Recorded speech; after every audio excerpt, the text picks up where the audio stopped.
Selamat datang kembali di pembahasan mendalam kita. Anda mungkin belakangan ini sering banget ya dengar berita soal pemutusan hubungan kerja atau PHK, terutama di perusahaan teknologi dan startup. Angkanya ini, wah cukup bikin kaget.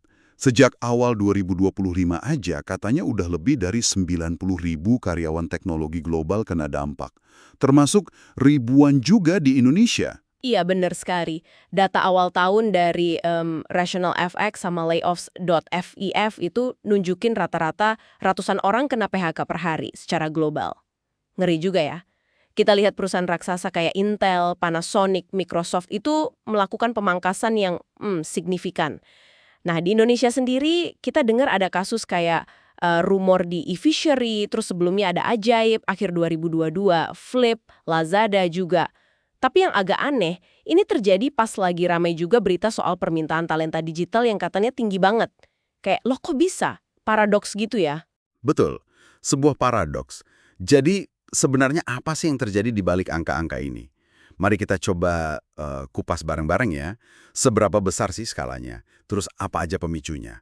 Gimana dampaknya buat para pekerja? Dan yang paling penting, ini semua artinya apa buat Anda dan ya masa depan kerja di dunia teknologi? Oke, kalau kita lihat skalanya dulu ya. Angka global yang tadi disebut 90.000 lebih di awal 2025 itu, mayoritas memang terjadinya di Amerika Serikat. Sekitar 72,5% lah. Raksasa global kayak Intel, Panasonic, Microsoft, itu gabungan aja udah puluhan ribu karyawan yang dipangkas. Wow, kalau di Indonesia sendiri gimana petanya? Apa sebesar itu juga? Nah, kalau spesifik sektor teknologi di Indonesia, angkanya di awal 2025 memang relatif lebih kecil ya, sekitar seribuan orang lah menurut data kata data. Tapi perlu dicatat juga, data dari Asosiasi Pengusaha dan Serikat Pekerja itu nunjukin ada puluhan ribu PHK juga di sektor lain, kayak tekstil misalnya. Itu imbas tekanan ekonomi yang lebih luas sih. Kalau di teknologi ya tadi, ada rumor di e-fishery, terus Ajaib yang pangkas sekitar 8% karyawan akhir 2022, ada Flip, Lazada juga, walaupun data layoffs.fyi itu nunjukin tren PHK global di bulan Mei 2025 agak turun dibanding April. Tapi ya total akumulasi PHK sepanjang 2025 ini masih signifikan banget kalau dibandingin sama sebelum pandemi, masih jauh lebih tinggi. Oke, angka-angkanya memang bikin kita mikir ya. Pertanyaan besarnya sekarang, kenapa? Kenapa ini semua terjadi sekarang? Kayaknya banyak faktor ketemu jadi satu gitu ya. Tepat sekali, ini nggak bisa dilihat dari satu sisi aja. Faktor ekonomi makro jelas punya andil gede banget. Perlambatan global, inflasi, suku bunga tinggi, ini semua kayak semacam penyesuaian lah ya setelah booming gila-gilaan pas pandemi kemarin. Sumber pendanaan dari venture capital, modal ventura buat startup, itu sekarang juga jadi lebih selektif. Likuiditasnya mengetat. Ya ini akhirnya maksa perusahaan, terutama yang masih bakar duit, buat lebih irit. Banyak yang lihat ini sebagai koreksi juga sih setelah rekrutmen jor-joran pas pandemi. Oke. Jadi bukan cuma kondisi ekonomi global aja ya, tapi dari dalam perusahaannya sendiri juga ada perubahan strategi yang drastis gitu. Betul, betul. Fokusnya banyak perusahaan teknologi sekarang udah geser, nggak lagi cuma mikirin bakar duit biar tumbuh cepat, sekarang lebih ke arah efisiensi, profitabilitas yang berkelanjutan. Otomatisasi proses kerja juga makin berperan. Bahkan ada yang sampai merampingkan level manajemen tengah. Tekanan dari investor yang khawatir labanya turun juga, wah kuat banget itu. Terus ada juga perubahan permintaan layanan teknologi setelah pandemi agak reda, plus peran AI atau kecerdasan buatan yang makin gede. Contohnya kasus cek tuh yang PHK setelah investasi di teknologi GPT-4. Menarik. Saya juga sempat dengar ada faktor psikologisnya juga. Semacam ikut-ikutan gitu antar perusahaan. Nah, iya. Ada istilahnya itu copycat behavior atau fenomena social contagion. Profesor Jeffrey Pfeffer pernah nyinggung ini. Jadi kalau satu perusahaan gede ngelakuin PHK, yang lain itu cenderung ikut-ikutan. Mungkin buat kasih sinyal ke investor, atau ya karena tekanan industri aja. Padahal belum tentu langkah PHK itu efektif buat nekan biaya atau naikin kinerja jangka panjang. Wah, kompleks banget ya penyebabnya. Dan semua ini tentu dampaknya langsung ke pekerja kan?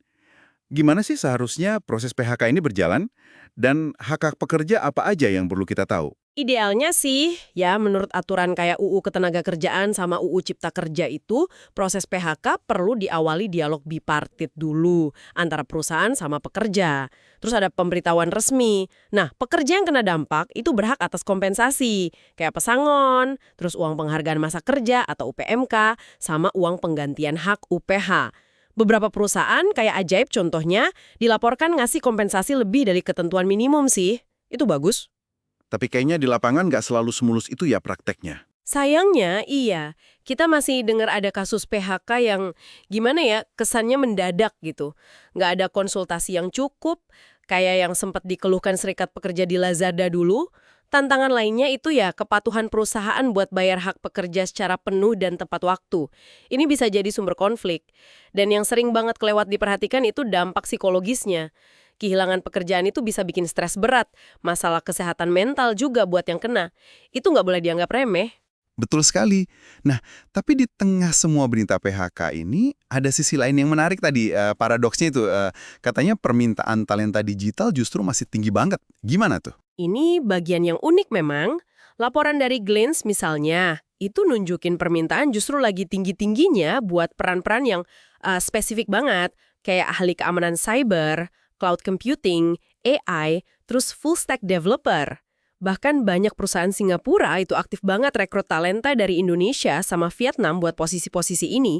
Riset dari McKinsey juga konfirmasi kok, kalau Indonesia itu masih kurang jutaan talenta digital sampai tahun 2030 nanti. Jadi, PHK ini bukan berarti semua pekerjaan teknologi hilang gitu aja. Wah, berarti ini bukan akhir dari era pekerjaan teknologi ya, tapi lebih ke pergeseran besar gitu. Dan mungkin ini malah buka peluang baru juga. Tepat. Ini lebih ke arah pergeseran sih, alternatif kayak kerja freelance, terus kerja jarak jauh atau remote antar negara itu makin populer. Terutama di bidang kayak desain grafis, UI UX, nulis konten, pengembangan web. Tim kerja yang lintas batas negara juga jadi makin umum. Nah, kuncinya di sini adalah adaptasi. Kebutuhan buat reskilling, belajar skill baru, sama upskilling, ningkatin skill yang udah ada, itu jadi mendesak banget. Makanya kita lihat mulai muncul program-program kayak Digital Career Bootcamp gitu sebagai respons. Fokusnya sekarang emang ke keahlian yang spesifik, kemampuan adaptasi, sama ya disiplin finansial buat startup. Jadi kalau boleh saya rangkum sedikit ya, gelombang PHK di sektor teknologi ini fenomena yang kompleks banget. Ini bukan cuma krisis biasa, tapi campuran antara koreksi pasar setelah euforia kemarin, restrukturisasi industri, adaptasi ke kondisi ekonomi global yang baru, plus dampak nyata dari kemajuan teknologi kayak AI. Banyak perusahaan lagi merampingkan diri biar profit, tapi di saat yang sama, pintu permintaan buat keahlian digital yang spesifik itu justru terbuka lebar. Ini benar-benar nunjukin ya, betapa dinamisnya dunia kerja kita sekarang. Meskipun tantangan PHK itu nyata dan ya berat buat banyak orang, tapi di sisi lain ada peluang besar juga yang nunggu. Terutama buat Anda yang mau terus belajar dan adaptasi dengan cepat. Peluangnya ada di ranah digital yang spesifik, itu di dunia freelance dan juga model kerja jarak jauh yang makin fleksibel. Nah, sebagai penutup nih, kami mau ninggalin satu pertanyaan buat Anda renungkan. Melihat semua pergeseran ini, menurut Anda nih, keterampilan apa sih yang paling krusial buat dikuasai? Supaya kita semua bisa tetap relevan dan berdaya saing di pasar kerja masa depan yang kayaknya bakal terus berubah ini. Coba direnungkan.